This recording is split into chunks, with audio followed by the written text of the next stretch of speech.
is now in session. The Honorable Robert Lewis presiding. Thank you. Please be seated.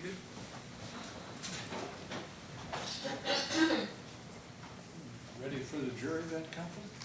Yes, Your Honor. Yes. Bring in the jury, please.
All right, welcome back, ladies and gentlemen. I hope you had a good lunch. And the defense wish to present evidence this time.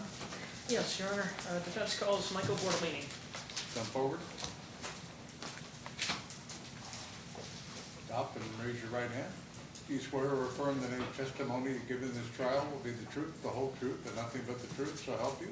I do. Please be seated here then.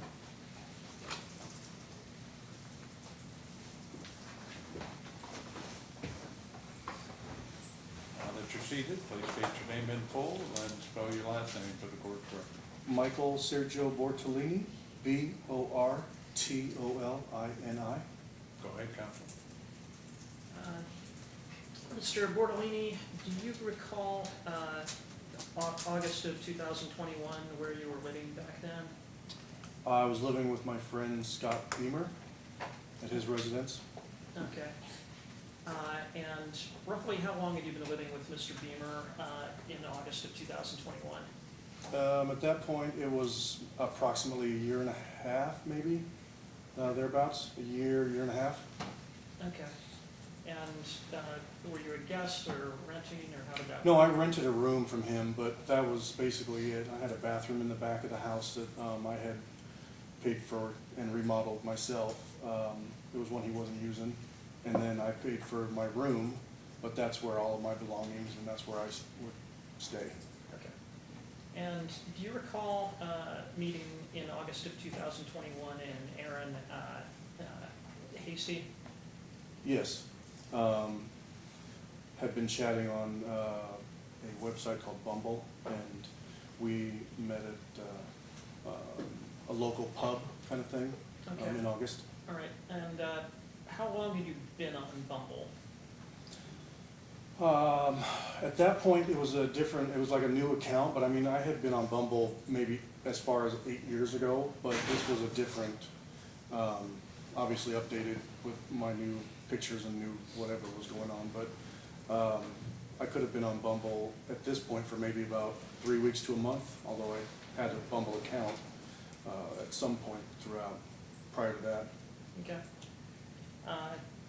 And why were you on Bumble?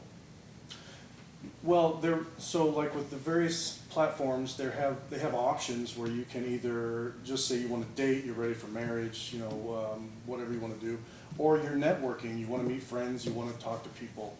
At this point, that's what I was doing, or I just wanted to be able to talk to people in the energy industry. The more people you know, the better. Okay. And how does Bumble work as far as reaching out to people? Bumble is a woman or female first type of an app where the woman has to click on you and then reach out to you. The guy can't make contact first. Okay. And so how did you and Ms. Hasty first make contact? She emailed me on the Bumble app, and I emailed back. Okay. And what was, were you interested in meeting her? We had talked about meeting. We had some similar interests, it seemed. Locally, we had some other things that were common. So we had kind of chatted to the point where we exchanged telephone numbers, and we were kind of texting and messaging in between through the Bumble app. And yeah, I mean, I wanted to meet, sure. Okay. Did you guys immediately set up a meeting, or did it take a while? It was within a few days that we had decided to meet. And then the first meeting that we were supposed to do, I actually didn't show up, or I kind of blew her off, or something to this nature. She had told me she was there, and I had said I'm not coming, or something of that nature. That was the first arranged meeting. Okay. Did you try a second time to set up a meeting? Yes. Okay. And do you remember the date? August 26th or 27th. Okay. And what was the plan from your interactions? What did you have in mind was going to be the plan for the evening? Drinks, casual kind of thing. I had suggested Jake's, which is a restaurant bar, which is very close to where I was living. I don't like to have any drinks and drive anywhere, so that was kind of what I wanted to be close by. She suggested 4 or 5 other places after that, with ultimately her last suggestion was Shanahan's. And I did know Shanahan's because I knew one of the proprietors of the company, of business, so I said, sure, let's go to Shanahan's. Okay. And so you guys met up at Shanahan's? Yes. It was met there. She was there already when I walked in, which was about 9 o'clock.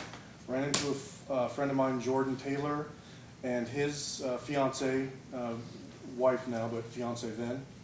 We chatted for a few minutes. I actually introduced everybody there, and then Erin already had a beverage with her at that table, and we got up and we moved out to the outdoor courtyard area. Okay. And do you remember roughly how long or what time you arrived at Shanahan's? Yes, it was about 9 o'clock. Okay. And do you remember roughly how long you and Ms. Hasty stayed at Shanahan's? We stayed till they closed, which was 11 o'clock. Last call was at 10:30, and we stayed until 11. Inside, once we left the premises, we were in the parking lot until 10 minutes to 12. Okay. Do you recall what you guys consumed in the way of drinks and or food? There was no food. We wanted to get some food, but the drinks were, she was drinking ciders and some kind of a tall, it seemed like a tall beverage, like I would call foo-foo.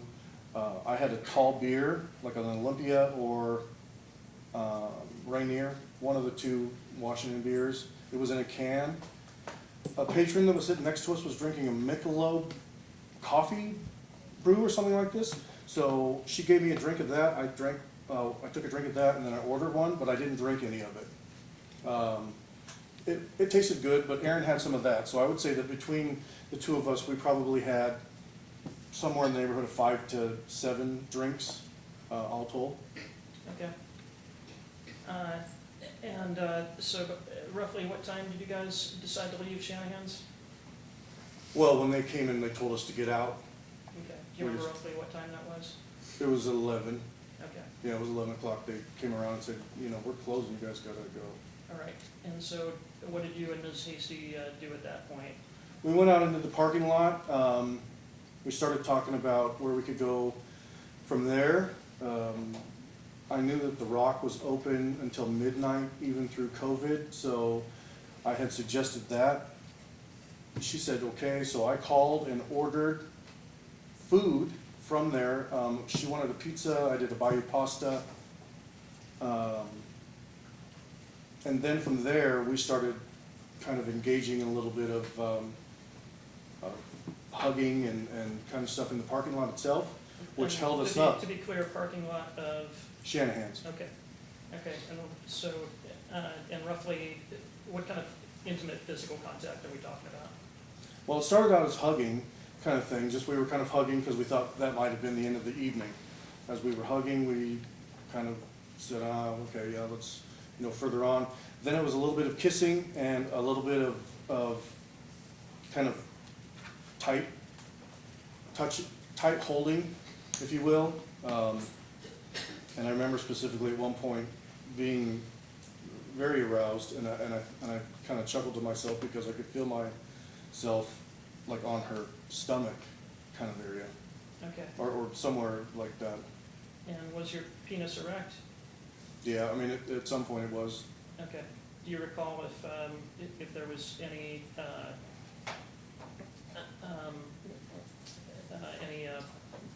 pre-ejaculation fluid going on, or? My shorts were wet. Okay. Yeah, I could tell that they were wet. Okay. And was that? Do you know whether that was from urine or whether it was from pre-ejaculation, or you don't? I hadn't urinated. I hadn't gone pee prior to that, so I'm sure that it was Okay. from the excitement, and then. All right. And roughly how long did that makeout session last? I mean, the makeout session itself probably lasted a total of maybe 5 to 7 minutes kind of thing, and we started out in the parking lot at 11, we talked about the food, ordered the food, started making out a little bit, realized that we had to hurry and go get the food. So at that point en route, I called up The Rock and I told them, hey, we're gonna be late, because I know you close at 12. Okay. And they said, just come in when you get here, your food is ready. Okay. And did you guys take separate vehicles or the same vehicle to The Rock? She rode with me to The Rock, Okay. and then we picked up the food. It was about 12:05, and they closed at 12. So we went in, I got the food, brought it out. I said, where are we gonna eat this? We could go to your house, or she said, no, she watches her mom, or she has a roommate, or something like that. So her place was out. I said, well, if we go to my place, all I have is a bedroom, so that's the only place I hang out, that's where we'd have to go. And she's like, that's cool. Take me back to my car, and I'll follow you back to your house. Okay. So you took her back to Shanahan's, and then she retrieved your car, and the two of you drove to your house? Yes. Okay. All right. And when you got to your house, was your roommate, Mr. Beamer, home that night? He was. Okay. Did you and Ms. Hasty have any interaction with him at all? No, we did not. Okay. And do you know if he was still awake or if he'd gone to bed? I am not sure if he was still awake. The lights were on in the garage, so I kind of had assumed that he was still awake, but sometimes he leaves the lights on. Normally he's a person that shuts everything down to like complete darkness. So it was, if the lights are on, I assume he's home, up. Okay. And when you arrived back at your home, where did you and Ms. Hasty go? I got some stuff for eating the food, silverware and whatnot, went to the room. She used the bathroom and then came back to the room as well, and then started dishing out the food. Okay. So we went basically to the room. Okay. And why your room as opposed to a common area at the house? Well, there was no dining room. I mean, there's a dining room structurally, but there's no furniture in the dining room, so there was nowhere to eat. The other thing is that Scott was pretty particular about things in his house, so I never used any of his spaces at all, which is to say that the living room where his TV and his couch was, I never went in there. Even when he was in there, I wouldn't go in there. Okay. All I did was ever stay in my room. So I had my TV, my stereo, karaoke, everything was in there. So that's where I would always eat. Okay. And when you and Ms. Hasty went into your room, did you leave the door open or did you close the door? No, I closed the door. I always close the door. Close the door, hit the latch and close the curtain just by force of habit. With kids running around all the time, it's just a force of habit. I do the same thing with my seatbelt. Okay. And once you got into the room, how did you arrange yourselves as far as sitting down to eat the meal? We sat up. My bed is adjustable, so the bed was at a tilt up of like maybe a 30-degree kind of thing, or 45, and we sat up at the edge there. She kind of pulled out the plates, put stuff on the food on the plates, and started to eat. At that point, I asked her if she would mind if I took off my shorts with the belt, because the way that we were sitting, made it difficult for me to eat, and so it was just a lot more comfortable for me to sit that way. And she said, you can take off anything you like, I don't care. Okay, so you took off your shorts? My shorts and my shoes, and she had taken off her shoes. Okay, and that was to be more comfortable? Absolutely. Okay, and were you wearing anything under your shorts? Yeah, I had my boxer briefs on, like rayon silk things. Okay, and do those boxer briefs, do they have like a flap for urinating or? No, Okay, no. all right. Did you keep those on? Yes. Okay. So did you guys go ahead and eat your food at that point? We did. She ordered something that didn't sound very tasty to myself, and she was done relatively quickly. I had the bayou pasta, so I was still eating that for a little bit. But that was, we ate for maybe 10 minutes total, Okay, and then decided to pick a movie or something. okay. So you put on a movie? Yeah, I don't recall what movie it was at all. Okay, We flicked through some things on like Netflix or the Amazon Prime app, and something was chosen. I think it might have been probably a scary movie. Scary movies are kind of what I like more, so. okay. And when you got, when the movie started, how did you guys seat yourselves to watch the movie? I was closest to the wall on what would be the left side facing the TV. She was on the right side of me, and then we were kind of both, laying next to each other, if you will, with the being that we were at the 30-degree angle kind of thing. Okay. Were you making physical contact with her? At that point, we were right next to each other, and then within minutes of the movie starting or whatever was going on, she was basically on top of me, and we were having lots of physical contact. Okay. And so do you mean she was straddling you? She was straddling me, yes. She had got on top, basically, straddling, I guess is what it's called, yeah. She was on top of me, touching her, well, I don't recall what she was wearing, but whatever she was wearing, she basically, our selves were contacting through clothing, and then she started kind of grinding back and forth and kind of thing. Okay. And was she saying anything?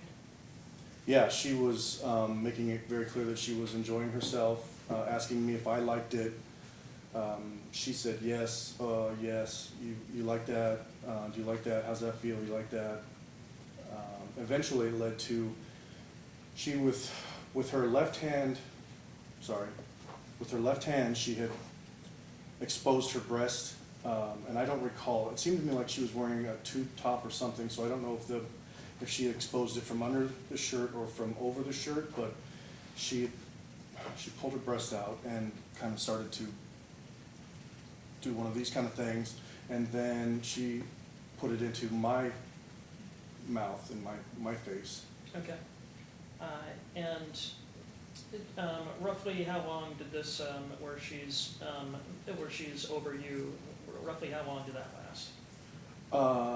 I would say that it lasted no less than 10 or 15 minutes, and maybe upwards of 30 minutes. Okay. And did you get an erection? During that time, no. Okay. And do you know why? I have a little bit of an issue sometimes with achieving full erections and keeping them. Okay. Is that just a problem? Is that like always a problem, or is it sometimes a problem?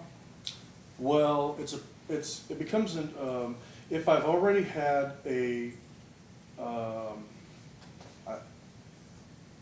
if I've already had an orgasm or ejaculated or whatever you want to call it,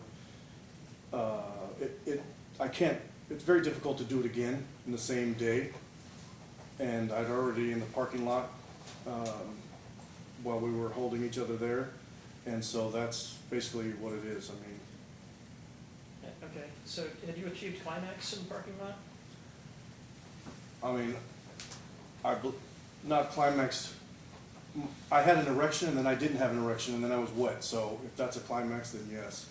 Okay. I didn't like have an orgasm, Okay. if you will. Gotcha. And did you have lubricant in that time in your room? Lots of lubricant. How come? I've determined over my years that it's just much easier to take care of myself than it is to deal with some of the aftermaths of having female people, partners, whatever. It was just easier. Basically, it was for masturbation, which I found was much easier than dating, and so that was it. And you mean easier in what regard? If I was horny, I could just masturbate and it would be done and over. Okay, gotcha. And did you also have an item that you used to stimulate yourself? A personal massager, yes. Okay. And how did that work? It was just a vibrator type of a thing that had a neck that kind of bent over. It had various attachments. It was also used sometimes for my neck or my knee, but it was more often used on myself. All right. So in the makeout session, you were not able to get an erection. What was your reaction to that? In the past, when I have been in a similar situation where if I didn't get an erection, the woman would suddenly get upset, feel like, oh, she wasn't doing something for me. I did, like, I'm not good enough for you. It became some sort of an emotional trauma. Something was going on with the woman's thinking that they weren't doing it for me because I wasn't achieving an erection. So I thought, okay, well, let me get out my personal massager and let me see if I can, massage myself into an erection. So while this is going on, she's not going to think, I was trying to be polite. Okay. Did you do that on this occasion? I did. Okay. I did. I actually went and pulled the massager thing out, and she looked at it, and she's like, "What's that? You're not putting that in me." And I was like, "No, that's not for you. That's for me."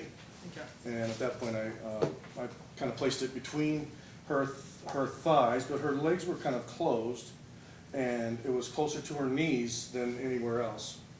Okay. And what was her reaction to that? She was fine. Okay. That's when we had kind of rolled over, and then I was on top. Okay. And were you aware that Erin Hasty was on her period? Yeah, she had mentioned that in the bar much earlier in the evening, that she was on her period, and I had joked, "Oh, that's okay, no worries. I got to earn my Red Wings anyways. I'll just use my teeth and yank that sucker out," or something like that. Something, and we both laughed. We giggled, we laughed, and it was over. Okay. So, were you serious when you said that? No, gosh, no. Okay. So, in your bedroom, having all this physical contact with Ms. Hasty, were you intending to have sexual intercourse with her? No. Okay. Did you ask to have sexual intercourse with her? No. Okay.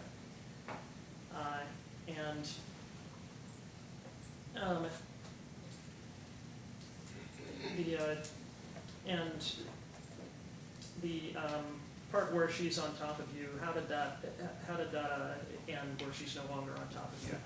Well, so when she was on top, now I was in my boxer briefs, and while she was grinding, I could literally feel like maybe my shorts were getting kind of caught and pulled. So she's like this, and she's moving. It's like kind of dragging my underwear maybe down a little bit, kind of thing.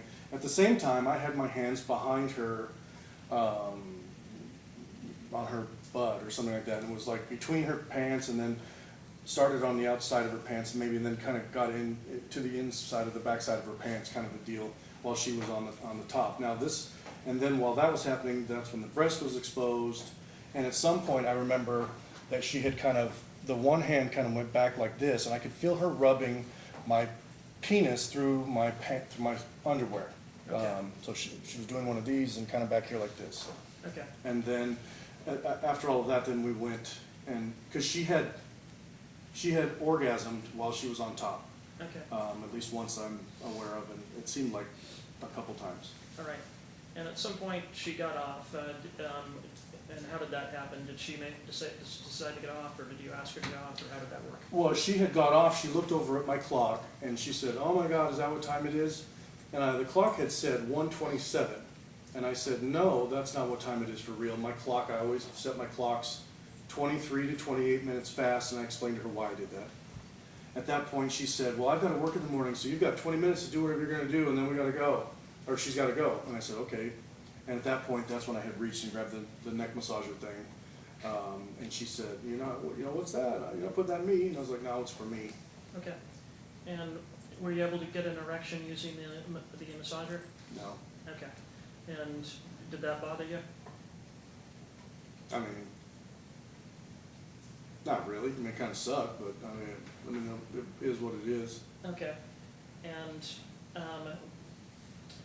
what, at some point, did you just, put away the massager and just things ended, or how did that work? So it was a little bit later. She had, at this point, she was saying, "I gotta go. I really need to get going. It's gonna be, I don't know how I'm gonna work in the morning. I don't know how I'm gonna make it to work. I'm not gonna have any sleep." She was kind of becoming a little bit miffed about the time, continuously stating how she had to work in the morning. And I was like, "Oh, come on, you can stay a little while longer."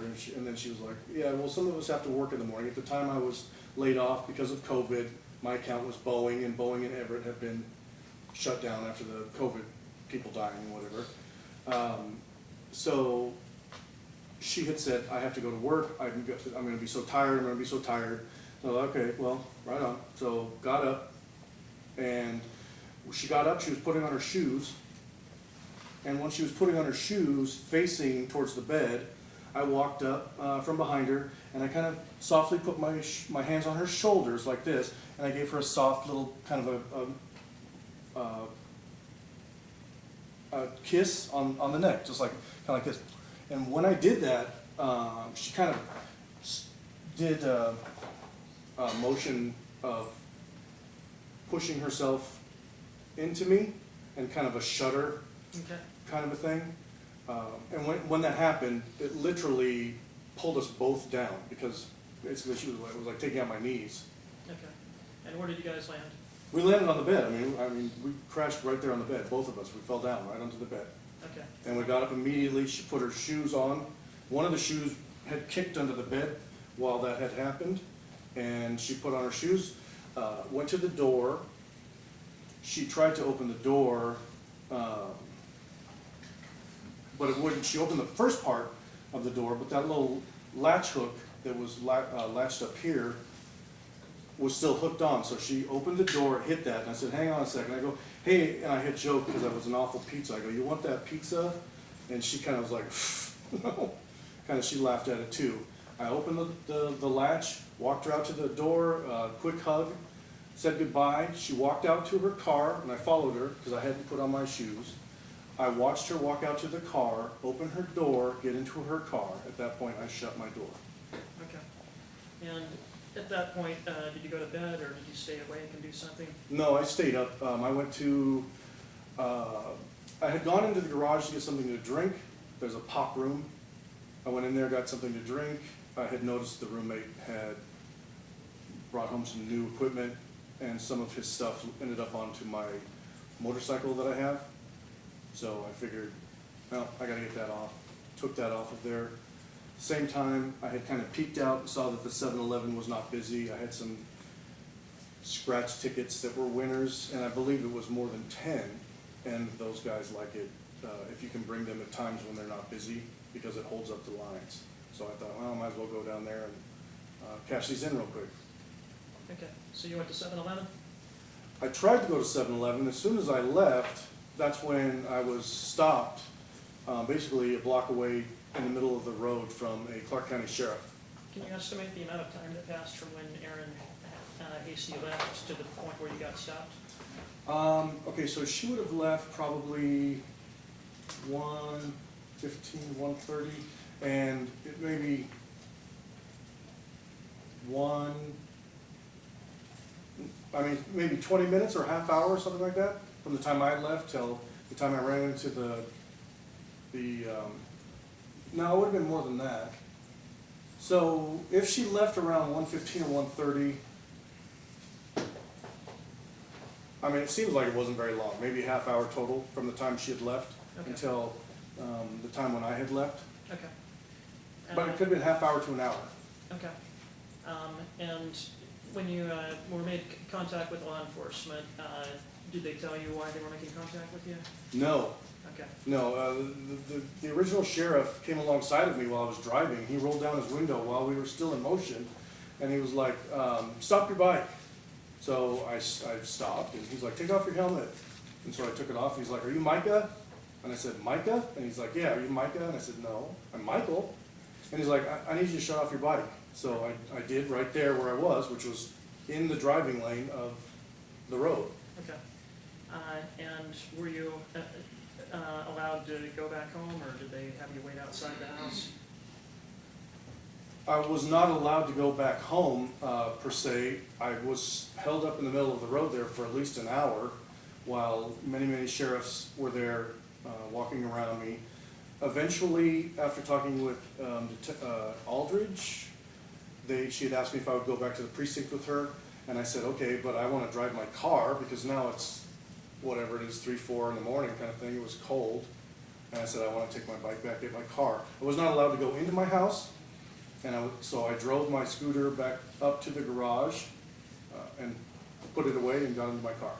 Okay. And you drove to the West Precinct? Correct. Okay.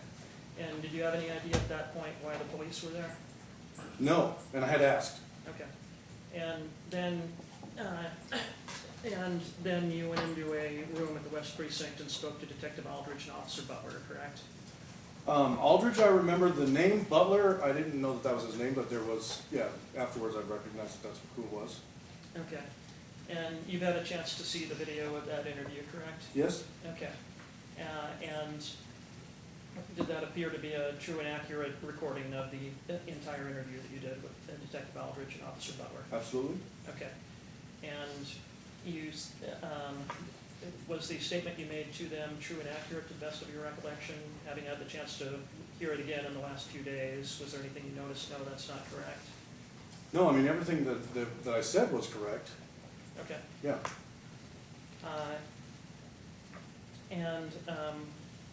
And so after about an hour or so leaving the interview room, where did you go after that? I went to family home up in Bennersburg because I was told I couldn't go home. Okay. And to go back over one point, you mentioned you have problems occasionally with impotence. Mm-hmm. Are you able to make sperm? Oh, absolutely. Okay. Do you have children? I have 2. I have a boy and a girl. Okay.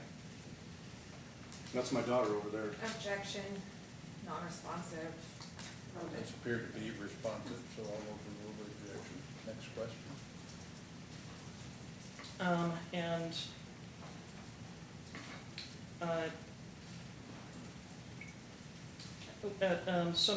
At some point, did Aaron Hasty sue you? Yes. Okay, and how did you find out she was suing you? I was served papers for a civil suit. Okay. And did you hire an attorney? I did not. I didn't have any money. Okay. Did you appear in court on that matter? I did, several times. My very first time was with the Honorable Judge Lewis. I subsequently had Honorable Judge Sheldrick for, I want to say, 2 more meetings. Okay. And then I had filed paperwork with the county clerk to try to get it set aside until this criminal matter was finished. Object is non-responsive and relevant, The last part seems to be non-responsive, so repeat. Next question then. All right. Did you type up your pleadings, or how did you do that? No, I didn't. It was handwritten, and the Honorable Judge Lewis said to me that it was rudimentary, but And again, it was correct. objecting to relevance, Your Honor. Let's sustain the objection. Okay. And Ms. Hasty had an attorney, Josephine Townsend, correct? Yes. Objection, relevance. Apparently there's something I'm gonna have to deal with outside your presence, so go ahead and close your notepad, there in the chair. If that's the case, among yourself, then it out, and back out when you're ready to do it.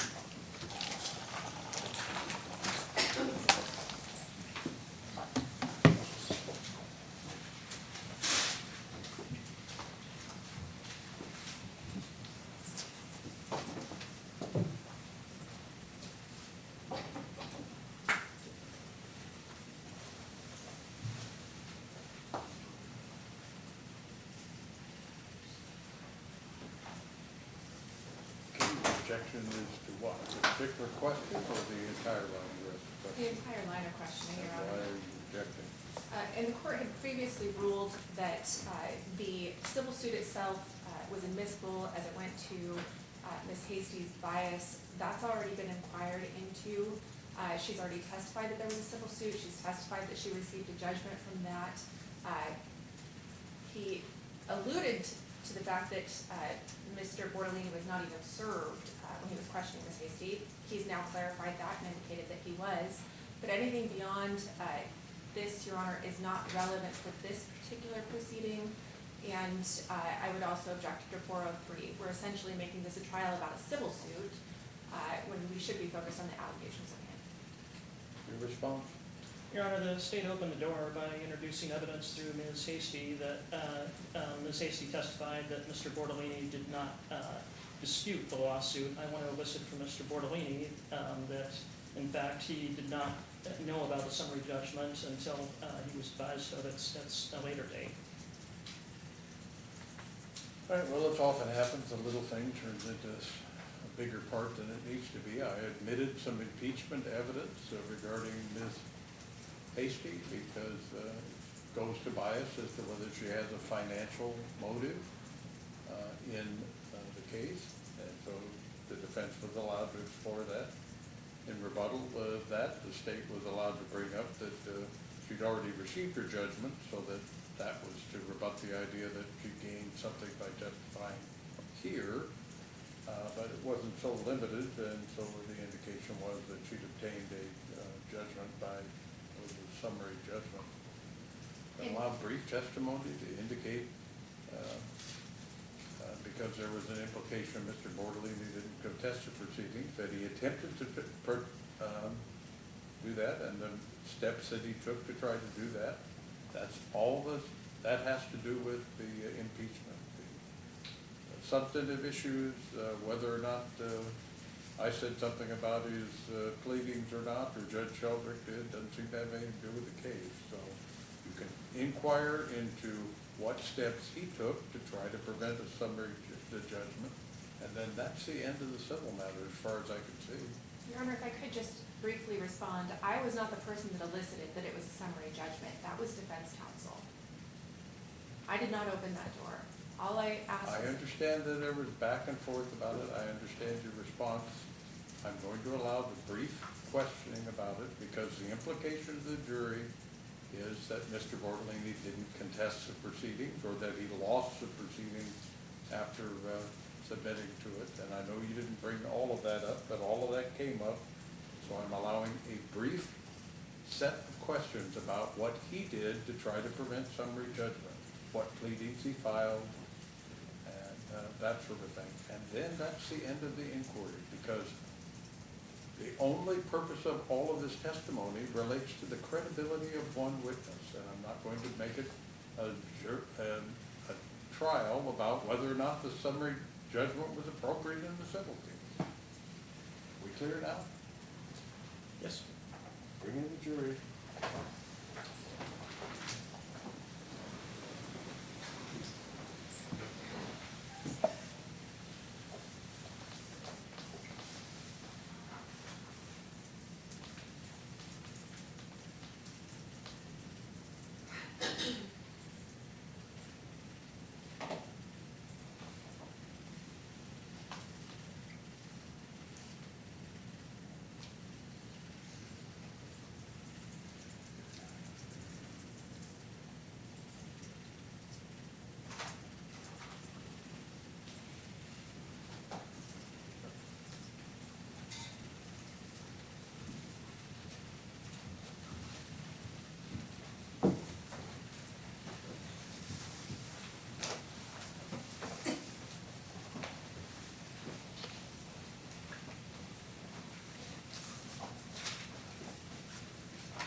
continue your examination, counsel.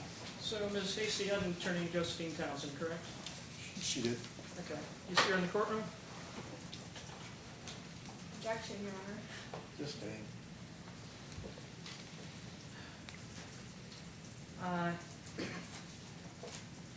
Your Honor, I would argue it's relevant.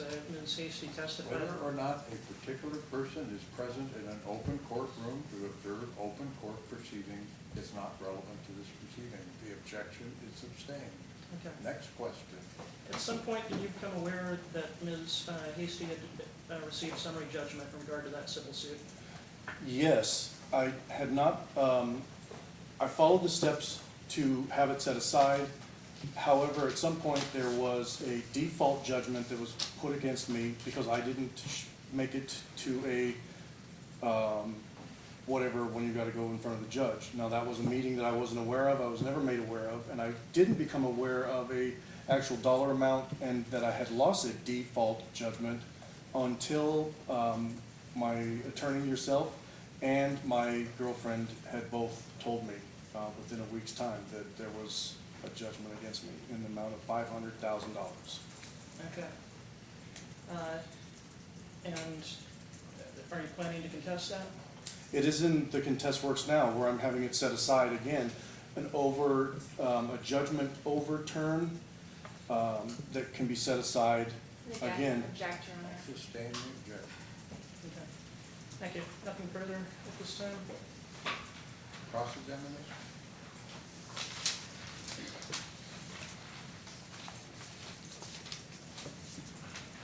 Just want to quickly focus on some things I think we can agree on. So you met Erin on Bumble, Yes?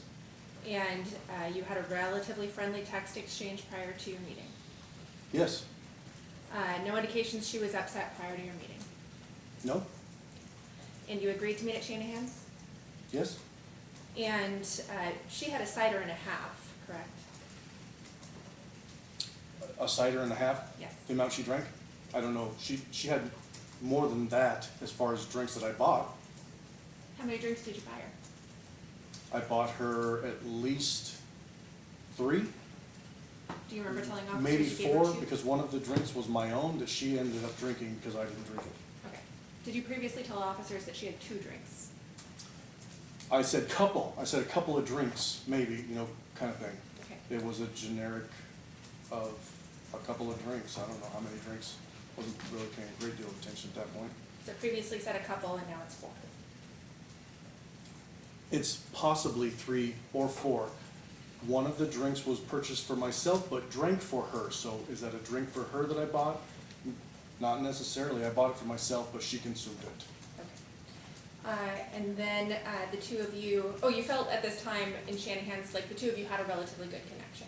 We did. We were talking about our parents. She had showed me videos of her parents doing some fun stuff. I talked about my mom, things. Okay. And then Schools and- the two of you went together to get food at the Rock.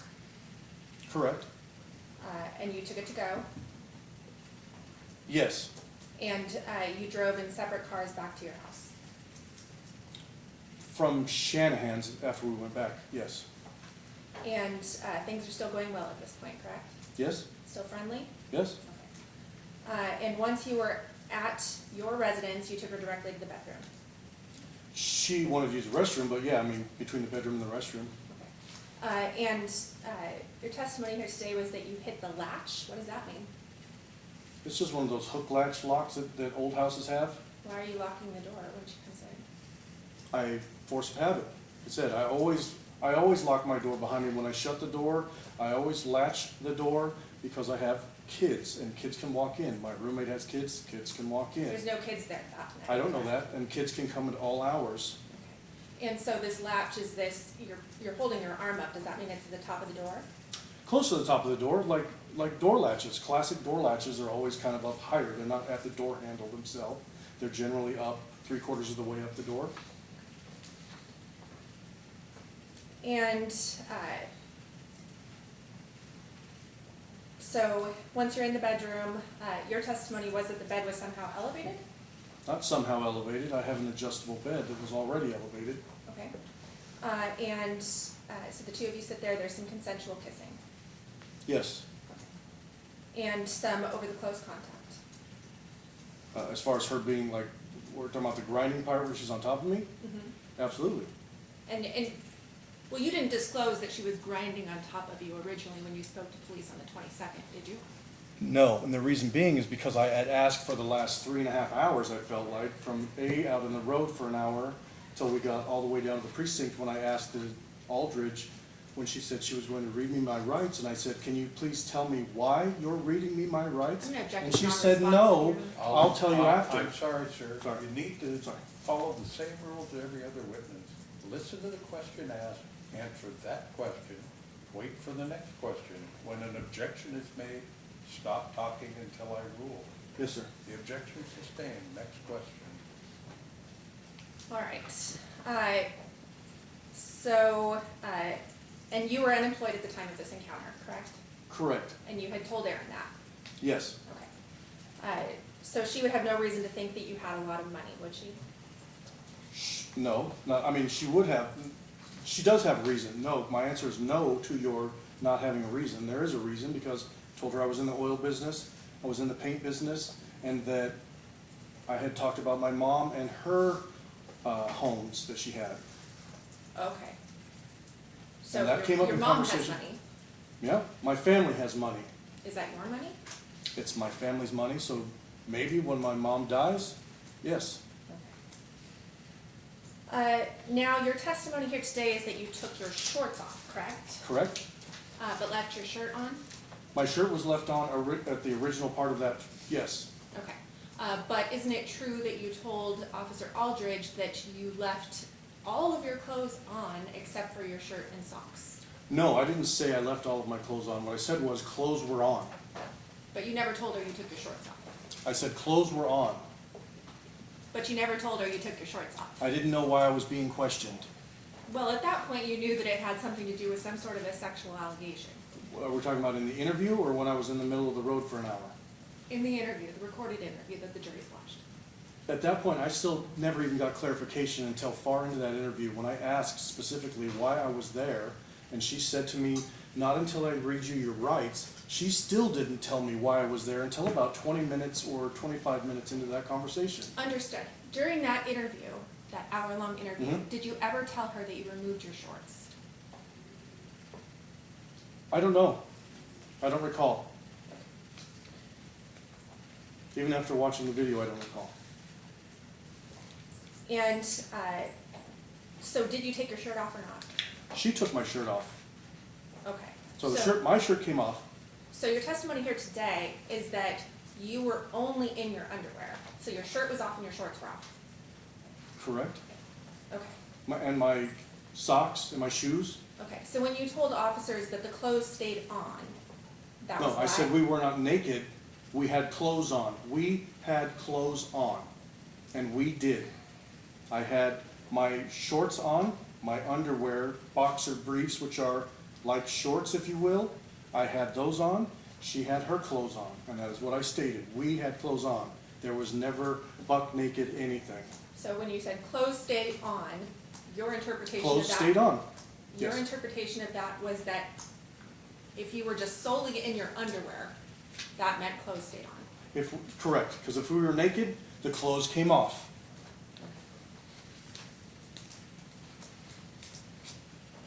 And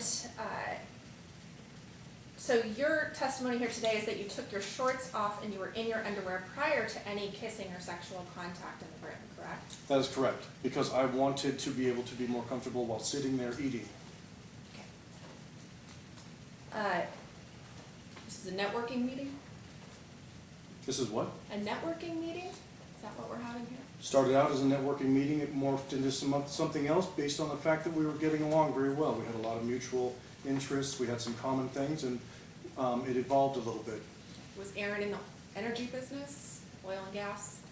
I don't recall what it was that she was in, however, whatever it was, she had told me something that had sparked my interest as far as being able to know people. I know that her parents were teachers, my mom's teacher, we're all kind of tied together in the school district, and so that kind of tied it all in as far as that.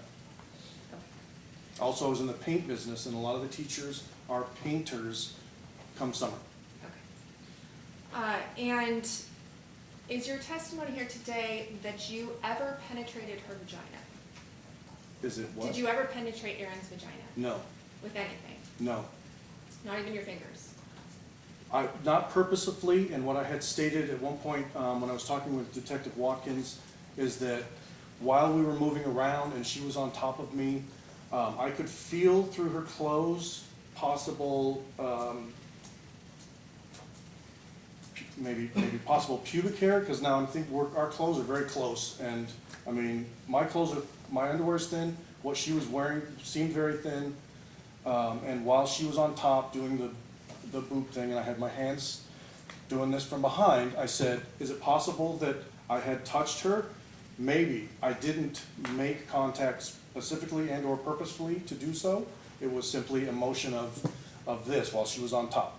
Isn't it true that when Detective Watkins went to collect your DNA via search warrant, you told her that you digitally penetrated her with your fingers? Not necessarily in that terms, no. What I had said was that it was possible that there was reach around. And while I was reaching around, could I have possibly touched anywhere, everywhere? Maybe, is what I had said. So you never told her that you digitally penetrated her with your fingers? Digitally is not a word I would even use. That you inserted your fingers into her vagina? I would not say inserted my fingers into her vagina. That's not words I would use. Okay. I had stated that while I was there and she was on top, my hands started out on the outside, moved to the inside of her pants, kind of whatever she was wearing, kind of got pushed down, and very, very possible that my hands being here made contact, and that's what I was alluding to. Okay. Isn't it true that you also told Detective Watkins during that time when she came to collect your DNA that both of your underwear was pulled down and your genitalia were grinding on each other? When I said that our genitalias were grinding on each other, I didn't mean that we were naked, because our genitalias were grinding while her clothes were on and mine were on. However, while she was grinding on me like this, I had stated that I believe that I felt her catching the top of my underwear, which kind of pulled them down, if you will. And that's what I had said, and that's what I had meant. And your testimony here today was that you were masturbating yourself with lubricant? No, I never said that. And that you used a massager to masturbate yourself? No, I didn't say that either. I do in the past or that night? That night? No, I didn't say that. What I were said you I pulled using out the massager and I put it between her legs, at her knees? above her knees, closer to her knees than anywhere else, yes? So you were trying to get her aroused by using a massager in her knee region? No, I was trying to arouse myself, so Okay. as not to have to deal with the you don't like me, I didn't do it for you thing that I have heard before. Not only for myself, but lots of cases. So you were using the massager on yourself? I was using the massager with her while we were engaging in mutual kissing. Didn't you tell Detective Watkins or Detective Aldridge that there was no masturbation, that you didn't masturbate yourself, that she didn't masturbate? I don't consider that masturbation. Masturbation is by yourself. I wasn't by myself. We were kissing. I mean, if that's the definition that I've known it wrong, then that's my bad. But I wasn't by myself masturbating. And isn't it true that the fact that your fingers may have penetrated her vagina, or that your underwear may have come down and your genitalia is touched, that didn't come out until officers came to retrieve your DNA, correct? No, because I didn't say that our genitals touched. When I've said by touching, I mean you could be wearing a buffalo skin jacket all the way down, and if the two of us get together where our privates are in the same spot, I would call that our genitals are touching. There can be 25 layers of clothes between there, but I'm saying that our genitals were touching. Just like if I get a hug and I feel boobs on me, I would say that I felt her boobs. Doesn't mean she was naked, doesn't mean I was naked. All right, so you knew at the point that Detective Watkins came to collect your DNA that it was likely your DNA was going to be found on Erin, correct? It had to be. I mean, we were making out. Why wouldn't it be? Okay. And you knew that it was possible that it would be in her vaginal swabs or in her genitals? No, I didn't know that it would be. I said that it was possible because of the things that transpired that night as far as her being on top. While she was grinding on me, I could feel the different motion. My underwear was wet. She was very obviously wet. I could feel the warmth of her while she was on top. All right, and it's your testimony here today that Erin was standing ready, getting ready to go. She had said she needed to go, correct? Yes, she had to work. So she was standing, getting ready to go, and you were behind her? Well, no, I was on the bed. She was stood up and was putting her shoes on. I got off the bed and just came up, yes. So I came up from behind her and gave her a kiss, but I wasn't behind her the entire time. Okay, that wasn't something that you disclosed to law enforcement officers on the 27th, correct? I don't know, I don't recall. Okay. And Yeah. you're saying that her legs kind of gave out and she ended up on the bed, face down.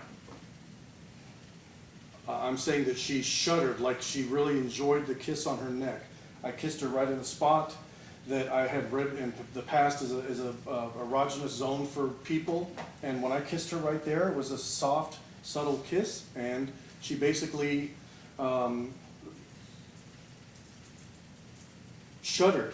Shuddered is the only term I could think of. Like shudder. She was like, oh, kind of thing. And then she did a butt grind to myself, and we tumbled to we went down. Okay, and you went down on top of her? Well, she went down, and I went down, correct. Okay. In a fluid motion, I suppose. Okay. And none of that was ever disclosed to law enforcement on the 27th, correct? I don't know. Maybe, I might have said that to 20 people in the street. All right. And today, your testimony is that it's accurate that she was face down on your bed and you were on top of her. No. I said we fell down. My bed is literally about 16 inches off of the ground. So when she did that thing and put her butt against my penis kind of thing and kind of did a grind, we went down like this. I never had her face down on the bed. She went down and she put her arms down. I went down, put my arms down on the outside and got up immediately. At that point, she stood up. One of her shoes had kicked under the bed. She grabbed her shoe, the other shoe, put on both of her shoes, and that was that. Okay. So your testimony is that when she went onto the bed, the two of you kind of fell over together. You were on top of her, but you immediately got up. Correct.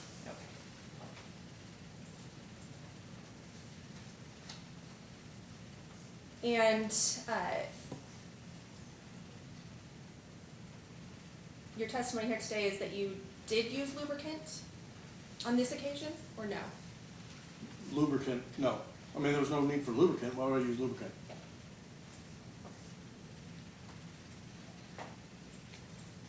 And when Erin left your house, it's your testimony that the two of you hugged? Yes. Okay. Quick hug, kind of one of the classic, and I have been known to joke about the tap hug. Kind of like the tap hug. That's the goodbye hug. Okay. And so you deny that you said anything about, I thought you said don't stop? No. Yes, No, I didn't say that. Yes, you deny it, or Yes, no, you didn't say it? yes, I deny it, or no, I didn't say that. Okay. And it's your testimony that she left your house generally happy and in a good mood? She was moving swiftly. She, again, had been talking about from the end of our evening that she had to work in the morning. She was dreading having to get up in the morning. She had stated numerous times she didn't know how she was going to get up. She didn't know how she was going to make it. Oh my gosh, how am I going to get up in the morning? I'm going to be so tired. I'm going to be so tired. This is awful. I can't believe that I've got to be so tired. Oh my gosh, I shouldn't have stayed this late, kind of thing. Repeatedly, in that kind of a sense. And then I said, oh geez, come on, you can stay a little while longer. She's like, some of us have to work in the morning. And then at that point, we kind of got everything ready and went out. So, that's what it was. She was saying she had to go to work. Okay. So my question was she generally happy and in a good mood when she left? Yes. Okay. And then by the time she gets to her car, she's crying and calling 911. I don't know. I saw her get into her car. She was not crying. I saw her close the door. After that, I didn't see anything. Okay. And the two of you didn't have any sort of exchange where she left angry? No. In fact, the last part of it was the laugh with that pizza. When I said, I was like, she knew I thought that pizza was horrid. And I said, do you want that pizza? And she kind of was like, no, kind of like, you know, indicating what I had already thought, that that pizza was crap. And let's see.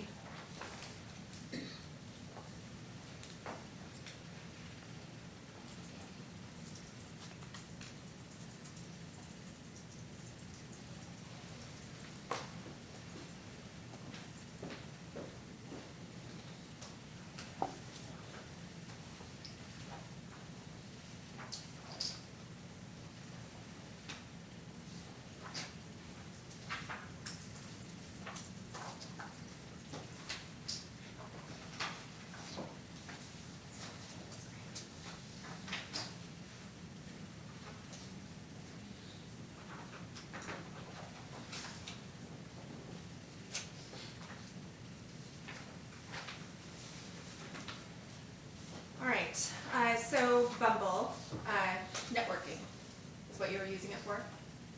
Yes, Okay, because you had a girlfriend at the time. I had a girlfriend at the time that was kind of, we were off and on, I shall say. I hadn't seen her in quite a little bit of time because of some circumstances that were making it so we couldn't see each other.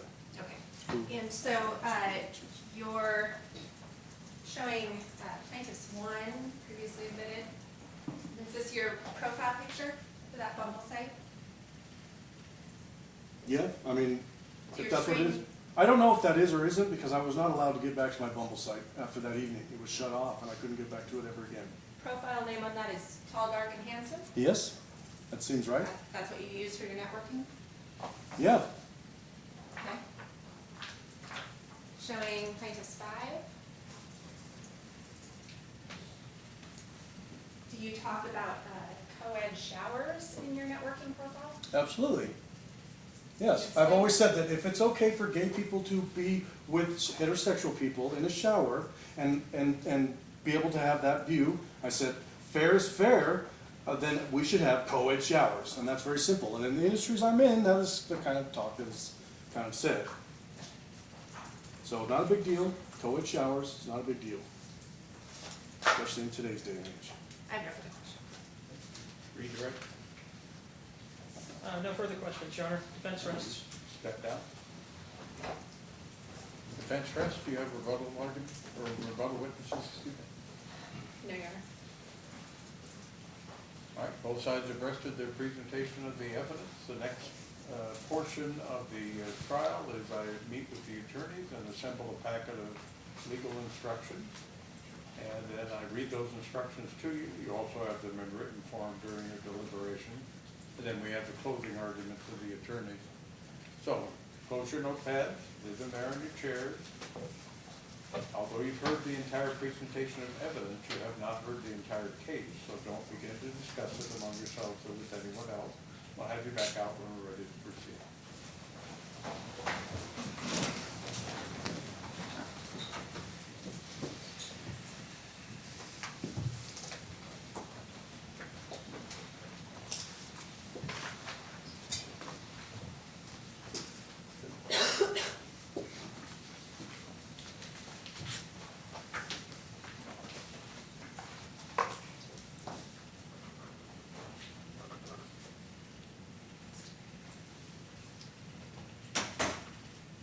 Were you able to obtain some jury instructions, Counsel? I was, Your Honor. So.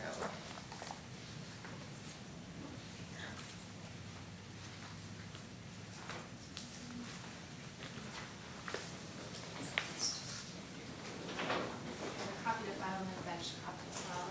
All right, and I have Mr. Anderson's up here. Did you have others that you are presenting Yes, now, Your Mr. Honor. Anderson, or is it the same as these? An additional copy, and I've got an unsighted copy of both the old and the new ones. All right, are you just now seeing the states? Yes.